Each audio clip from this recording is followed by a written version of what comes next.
got the juice.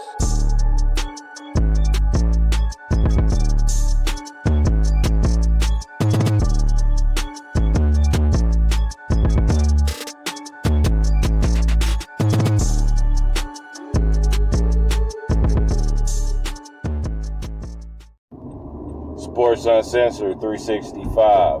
I am your host, Lanshar Clark. Let's talk some Conda boxing, right? Last night, Jake Paul took on my boy Nate Diaz.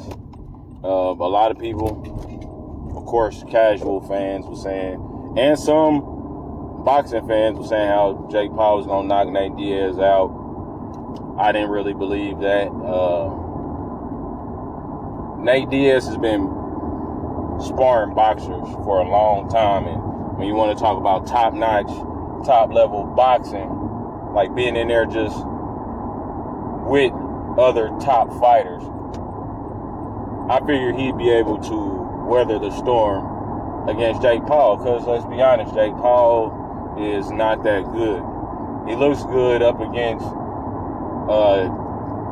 UFC fighters, basketball players, shit like that, and when I say he looks good,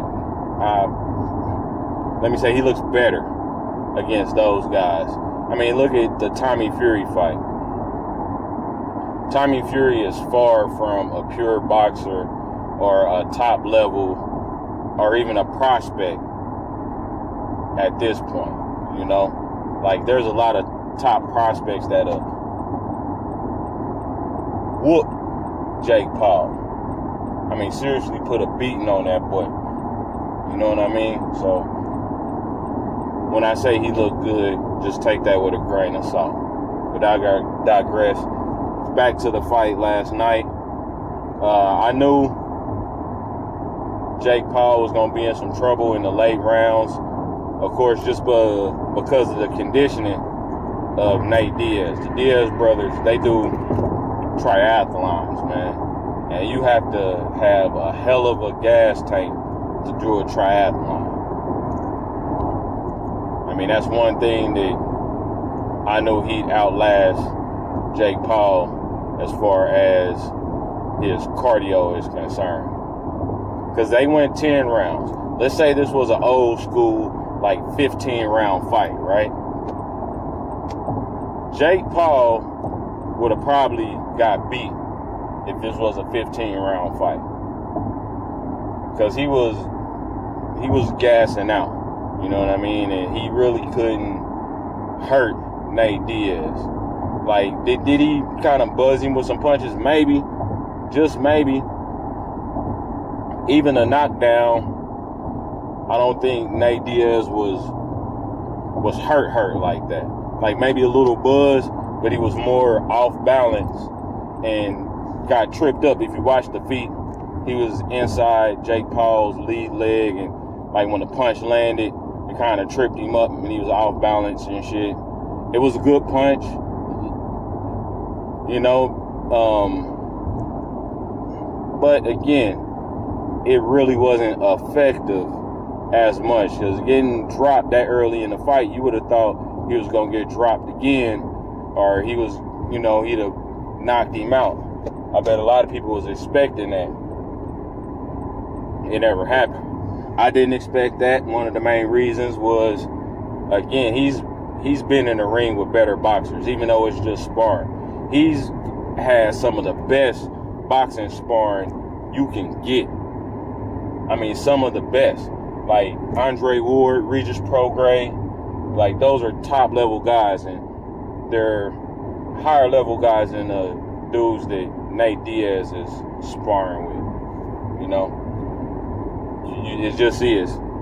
It's not being biased or nothing. Just name one person that Jake Paul has shared a ring with that's better than Andre Ward. Now, that doesn't necessarily mean anything once you get into that ring.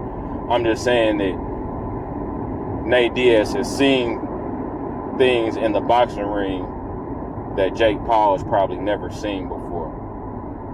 When we talk about experience, as far as like boxing.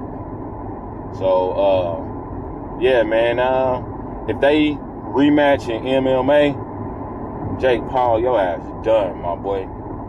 Your ass done. Because like Nate Diaz said he had you like a little armbar action.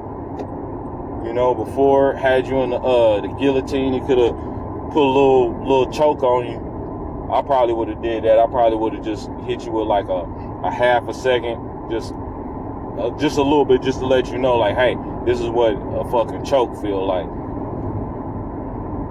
But if he'd have did that, Jake Paul probably wouldn't have challenged him in an MMA match. You know, he'd get stopped. But I'll watch it. Again, I'm not gonna buy the fight.